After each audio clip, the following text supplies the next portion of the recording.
Disclaimer: this story explores mature emotional themes involving adult characters. It does not contain explicit material. Viewer discretion is advised. I wasn't expecting company that late in the evening, certainly not from him. It was just after 10 p.m. and the house had that familiar hush. You know the kind. When the dishwasher's humming low and the fridge occasionally kicks on like it's clearing its throat.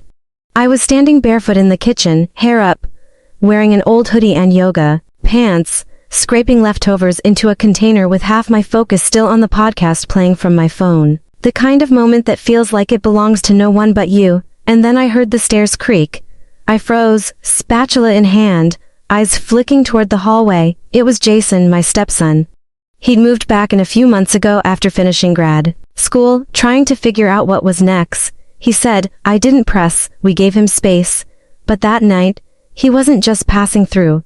He stopped in the doorway of the kitchen, leaning on the frame with this tired, cautious look on his face. Hey, he said, just that simple, like he hadn't startled me out of my skin. Couldn't sleep? I asked, trying to keep it casual as I shut the Tupperware lid and slid it into the fridge. He nodded but didn't move. His eyes tracked me in this quiet way that felt unfamiliar, not inappropriate, just different, like something had shifted. We hadn't always been close. I married his dad when Jason was already in college. And while we never had bad blood, we never really connected, either. I respected his space and he respected mine. But now, standing in the soft kitchen light with the night pressing in around us, I could feel the air stretch between us like something unsaid was pushing its way to the surface. Mind if I grab some water? He asked, finally stepping in. Of course not, I said, gesturing toward the cabinet. Help yourself. He moved around the kitchen like he belonged there, like he remembered it all. I couldn't help but notice the way he carried himself now. Shoulders straighter, a calm in his presence that wasn't there when he was younger. And I wondered, not for the first time, how much we really knew about the people who lived in our house. We stood there for a few minutes, sipping water, exchanging small talk about his job interviews, the weird spring weather, the neighbor's dog. It was easy, but underneath it was something else. Something I couldn't quite name. Then came the moment I didn't see coming. He set his glass down, turned slightly toward me and said, Can I ask you something personal? The way he said it, soft, deliberate, sent a flicker through my chest. I didn't answer right away, just nodded slowly and leaned back against the counter trying to read his face. That's when he said it, and what he said changed everything for a second. I thought maybe I misheard him, something personal he'd said, but it wasn't just the words. It was the way he looked at me, steady, searching, like he was weighing what it would cost to be honest. I kept my arms folded loosely across my chest, playing it cool, but my mind was racing. There's a line in every relationship, especially ones built like ours. I was never the woman who raised him. I came into his life after he already had his own rhythm, his own loyalty to his mother, his own adult ideas about how family works. I knew where I stood, or at least, I thought I did. I don't want to make things weird, he said, too late for that. But I gave him a small, cautious smile. Just say it, Jason. He hesitated, then let out a breath like he'd been holding it for weeks. Do you ever feel like this house is full of people pretending? The question caught me completely off guard. Not what I expected. Not even close. Pretending how? I asked, tilting my head, trying to gauge where this was coming from. He shrugged, glancing around like the walls might answer before he did. Like, everyone's polite, doing their part, going through the motions, but underneath, it's just silence. No one really says what they mean. I stayed quiet for a beat, because he wasn't wrong. His dad and I, Tom, we weren't exactly in sync anymore. We still shared a roof, still had the usual conversations about bills and dinner and weekend plans. But something had dimmed between us over the past year. We were coexisting, not connecting.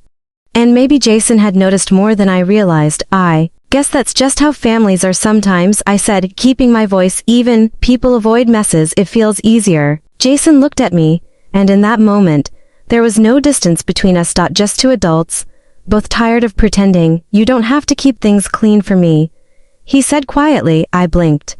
What do you mean? I know you and my dad aren't okay. I see it. And I know you feel alone in this house. I swallowed. It felt like he'd reached into a place I didn't even let myself go most days. I didn't ask for this conversation, But now that we were in it, I couldn't deny the relief of being seen. He leaned against the counter across from me, arms folded, mirroring my stance. I didn't say anything before because I didn't want to cross a line, but lately, I keep wondering if maybe we've both been holding back, for the sake of roles. The way he said roles made something shift in my chest. He wasn't being inappropriate. It wasn't that. It was more like he was naming something too complex to say plainly. I'm your stepmother, Jason, I said carefully. That comes with boundaries. I know. He replied, not backing down. But it doesn't mean we can't be real. I didn't know how to respond. The air between us had thickened again, but this time, it wasn't awkward. It was full, charged, honest. Then out of nowhere, we heard the front door open. Jason straightened up. I turned toward the sound instinctively. Tom was home. Neither of us said a word, but the look we shared said everything. This wasn't over. Tom stepped inside, keys jangling as he dropped them into the bowl by the door. His usual routine, same jacket, same tired slump in his shoulders. Same look like he'd been anywhere but home. He didn't see us right away, or maybe he did and just didn't say anything. Jason gave me a quick glance, nothing dramatic, but it said we're back to this. Then he cleared his throat. Hey, Dad. Tom finally looked up like he was waking up mid-step. Didn't know you two were still up. Just talking, I said quickly, trying to sound breezy. It came out a little too fast. Tom nodded. All right, long day. I'm heading up. He didn't ask what we were talking about. Didn't ask how I was. Didn't ask if Jason was okay.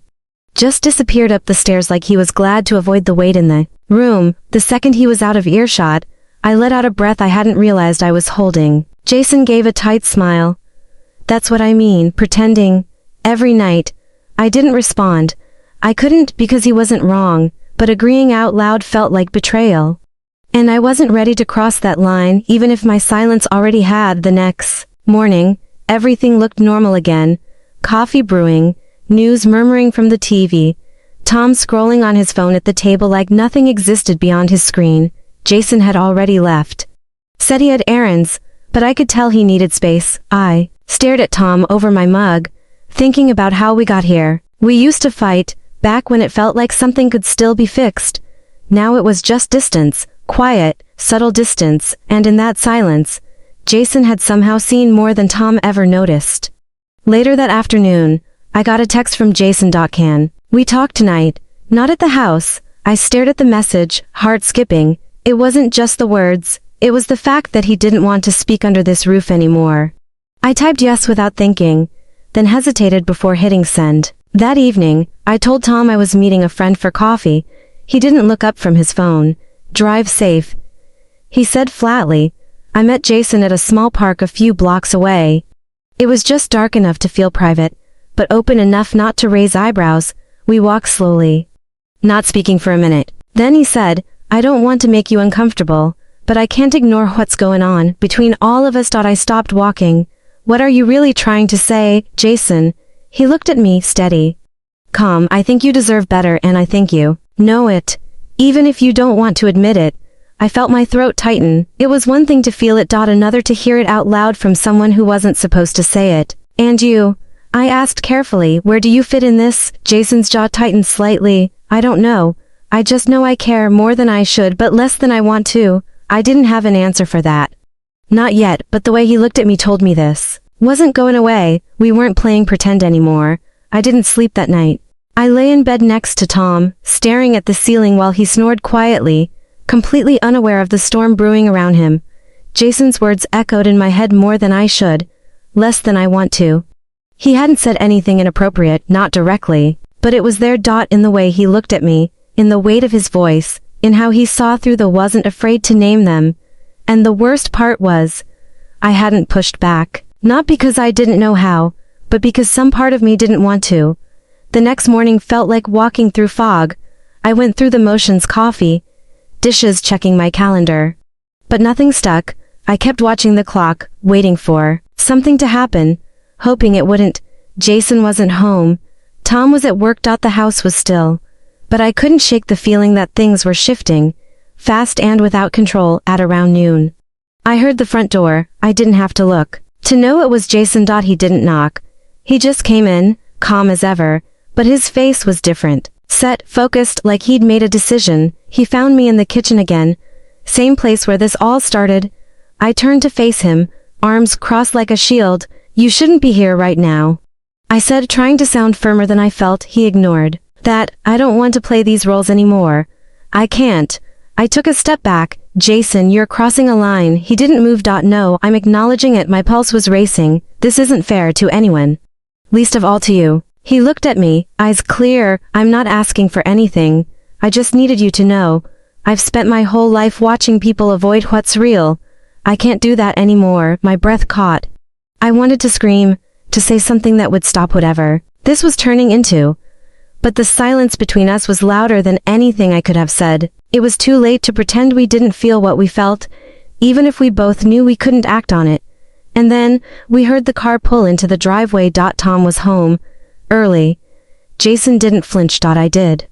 Go, I whispered urgently, panic surging in my chest. You need to go now. But he stood his ground. I'm done hiding. The front door opened. I grabbed Jason's arm, not hard.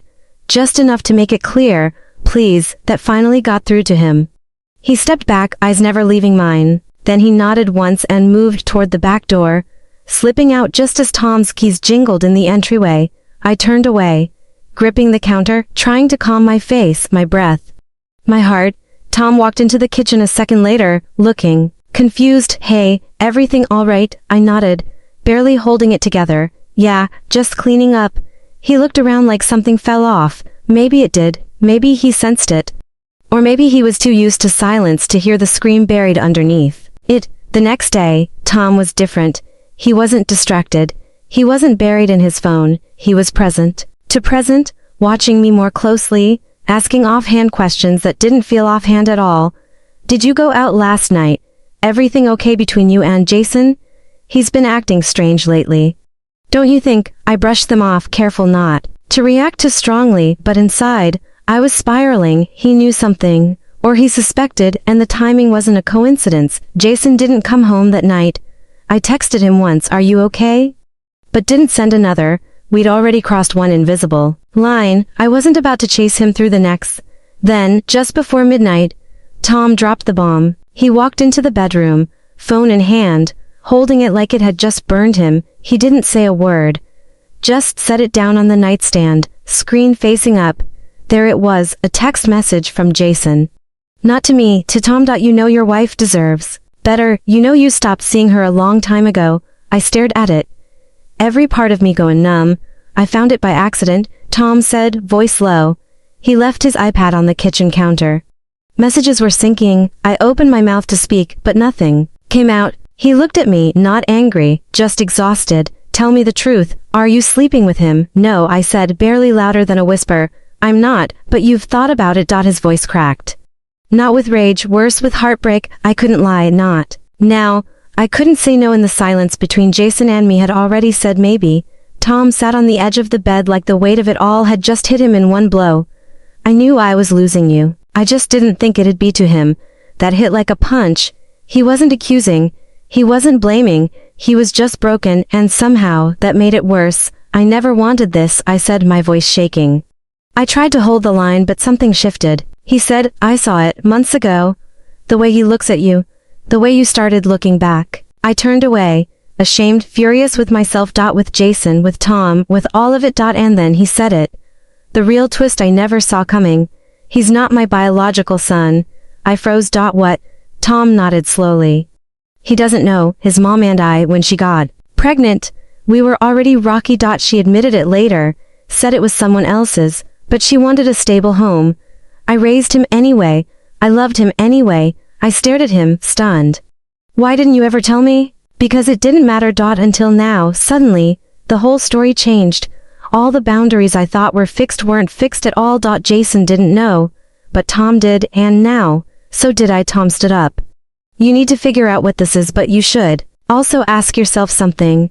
If Jason ever finds out, who do you think he'll really be angry with, you or me? He walked out of the room and closed the door behind him, leaving me alone with the truth and 1,000 new questions. Jason showed up the next morning. I was in the kitchen again.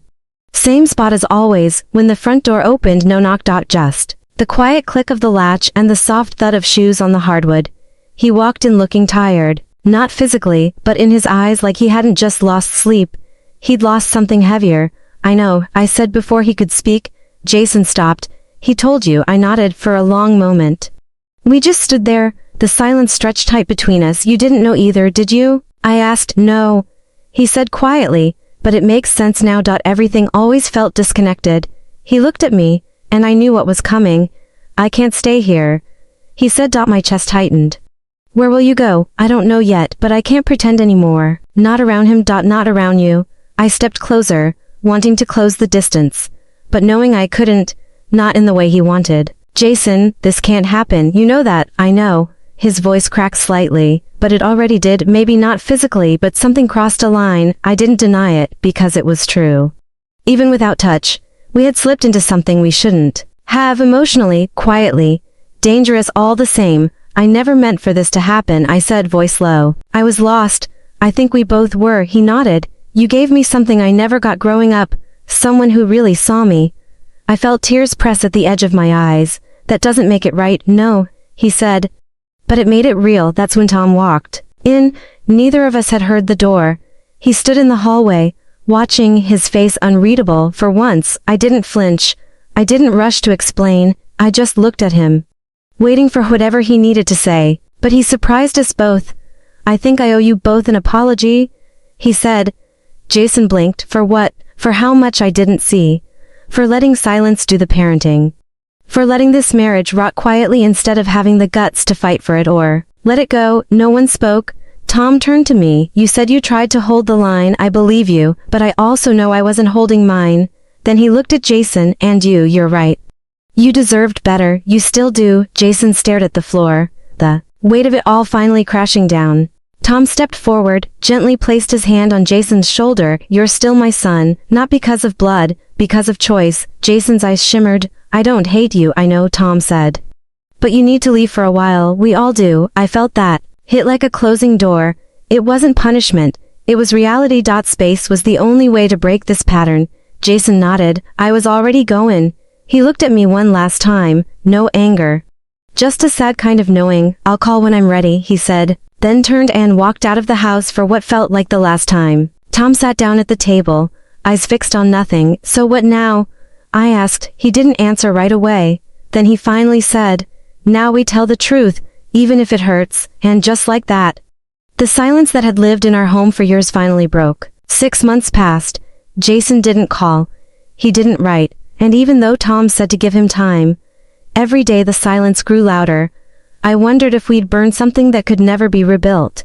But time does strange things. It heals, it exposes, and sometimes it softens what once felt unbearable. Tom and I had hard conversations, ones we'd avoided for years. We talked about when things started falling apart. About how we both stopped showing up for each other, little by little, the silence, the distance, the years of going through the motions. He didn't blame me. I didn't blame him. We just sat with the truth. We decided to separate, not out of anger, but because we both needed a clean slate. Not just from each other, but from everything that led us to that kitchen, that moment, and the web of secrets we got tangled in. I moved into a small place on the other side of town, nothing fancy. Just mine. Then one day, out of nowhere, Jason called. Hey, he said, voice softer than I remembered. Hey. I replied, I'm okay. Took some time, got a job out of state, living with a friend for now. I smiled, tears threatening.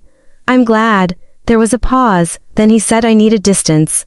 Not from you, from the idea of what we were starting to become. I understand, I told him, and I'm sorry. So am I, he said, but I don't hate you. I never did. That night, I sat on my porch, thinking about all of it, how sometimes people enter your life at the wrong time. How emotional closeness can confuse the heart, and how the hardest thing to do is walk away, even when you know it's the right thing. Jason stayed in touch, but the dynamic changed. No tension, no blurred lines, just understanding. We both needed to move on with our lives, and we respected that.